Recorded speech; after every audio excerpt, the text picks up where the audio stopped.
Hello everyone, I'm Namrata Arora and welcome back to the Basics of Mutual Fund series. In our previous episode, we spoke about debt funds. In this particular episode for all of you, we are going to talk about hybrid funds. So I think all of us know a thing or two about construction, and cement is the main ingredient in construction.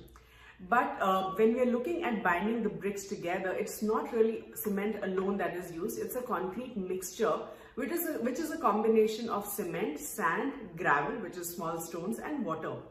And it's all these things put together that holds the structure together. And depending on the type of construction and the strength required, the composition of these three elements would change. In the same way, every asset class, be it equity, gold, or debt, have its own merits, right? So it is only ideal that to create an ideal portfolio, one could do a combination of these three asset classes to get the desired results. So let's take an example of an individual who's looking to invest money for say 3 to 4 years. Now, if someone wants to invest for 3 to 4 years, what are the options that are available to him or her? So the person could invest in FDs, which is fixed deposits, or maybe in equity. Now, equity has the potential to give you desired results or to give you good returns in the long term, whereas debt helps in giving stable returns. Now, the challenge here is that the interest offered by fixed deposits is relatively lower and may not beat inflation. And at the same time, investing in equity for a tenure of 3 to 4 years could be quite risky. So the solution in this case is hybrid funds. Hybrid funds, as the name suggests, is a combination of debt and equity.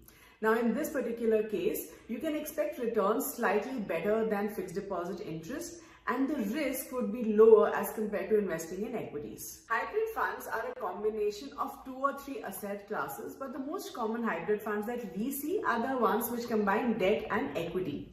So what are the key types of hybrid funds that we have? So we have conservative hybrid funds, aggressive hybrid funds, and dynamic asset allocation funds, or we also call them balanced advantage funds. So now let's understand these 3 categories of hybrid funds that we've just spoken about. So in our discussion, we're going to talk about what's the equity and debt mixture or a combination in each of these funds, what is the return expectation from these funds, and what's the ideal investment horizon. So let's start with conservative hybrid funds. Now, as the name suggests, conservative hybrid funds are conservative in nature, which means they invest a bigger chunk of the portfolio in debt instruments as compared to equity. So if you look at a conservative hybrid fund, about 75 to 90% of the portfolio or of the net assets of the fund would be invested in debt instruments, and 10 to 25% would be invested in equity. Now, the ideal time horizon for these funds is 2 to 4 years. Given sufficient time, debt hybrid funds have the potential to outperform debt instruments and fixed deposit returns. The table on the screen shows you historical performance of conservative hybrid funds, and the data is as of 4th of Feb 2022. Now, 2020 and 2021 were very good years for equity investors, and the performance of equity was also reflected in hybrid funds. But do not have very high expectation in terms of returns from this category of funds. It's always good to keep lower expectation. So you could expect, from conservative hybrid funds an FD plus 2 to 3% kind of returns. The next category of hybrid funds that we're going to discuss are aggressive hybrid funds. And again, as the name suggests, they're more aggressive in nature, which means aggressive hybrid funds invest a bigger chunk of the portfolio in equity as compared to debt. So these funds are also called equity hybrid funds. And here there's a portfolio allocation of 65 to 80% given to equity and 20 to 35% allocation given to debt instruments. Now, obviously, since there's 65 to 80% allocation to equity, these funds tend to be more volatile in nature. And if the markets were to go down, these funds also tend to underperform. Now, since these funds are a little more volatile, it is only logical to invest in these funds for a slightly longer time period. So an ideal time horizon for equity hybrid funds would be 4 to 6 years. Now, given sufficient time, equity hybrid funds have the potential to give you returns closer to equity mutual funds. The table that you see on the screen is the returns of equity hybrid funds as of 4th of Feb 2022. Now, the next category of hybrid funds that we're going to discuss are the balanced advantage funds, because these funds provide a fine balance between aggressive hybrid funds and conservative hybrid funds. So these funds are pretty much like a combination of the two previous categories. These funds are also called as dynamic asset allocation funds, and that's because the allocation between equity and debt is dynamic in nature. The fund has the flexibility to shift anywhere from 0 to 100% between equity and debt based on the market conditions. Now, the logic behind shifting from debt to equity or equity to debt could vary from fund house to fund house, but essentially these funds sell when the markets are going up and they buy when the markets are going down. Now, by applying this strategy, we are trying to limit the downside and also participate in the upside of the equity markets. Now, the ideal time horizon for balanced advantage funds would be anywhere between 3 to 6 years. Now, a very important advantage of equity hybrid funds and dynamic asset allocation funds is the tax advantage.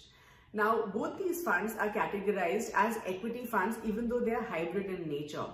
Now, an equity fund has to have at least 65% of the portfolio in equity instruments throughout the year, and that's exactly what these hybrid funds do. So these two categories of hybrid funds hold at least 65% of the average portfolio in a year in equity instruments.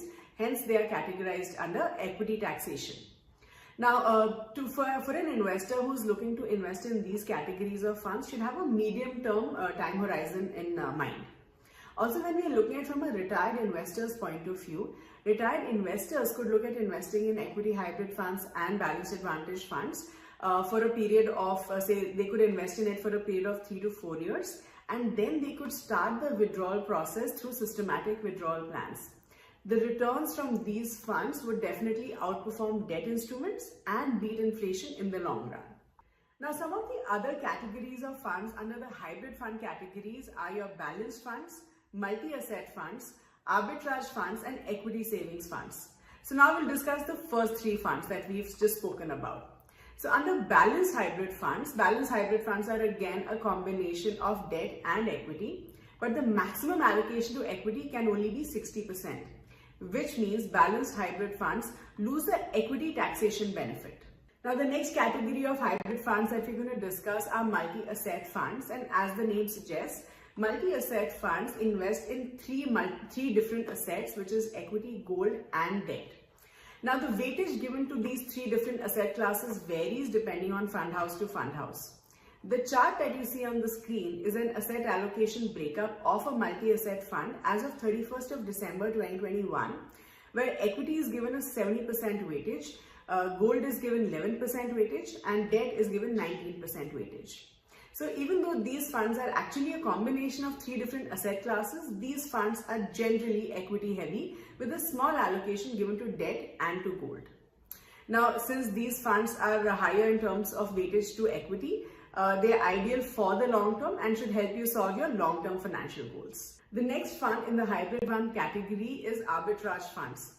The meaning of arbitrage as a word is the ability to generate risk-free returns by buying and selling the same asset in different markets.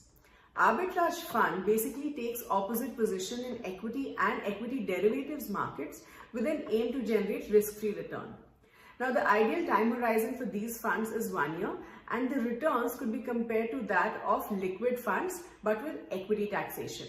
Investing in hybrid funds is like getting the best of debt and equity, where debt provides you the stability and equity provides you the capital appreciation opportunity. Compared to equity mutual funds, hybrid funds definitely are lower in terms of volatility. So if you're looking at a portfolio where you want good asset allocation, you also want capital appreciation but with lower risk, then hybrid funds are the way to go. Also, just like a concrete mixture example where different mixtures and different variations could produce different outcomes, similarly, different combinations of debt and equity could produce different outcomes. So based on your investment objective, you should be able to select the right hybrid fund for yourself. So in this particular video, we spoke about hybrid funds. In the next video, we're going to talk about the charges and the different taxations in mutual funds in general. If you've liked this video, do hit the like button, share it with all the people so that you don't miss out on the future videos that we're going to create for you. If there's any specific topic you want us to cover, please mention it in the comment section. And of course, like I always say, if you've used an example, please don't take that as a recommendation or as an advice. Thank you so much.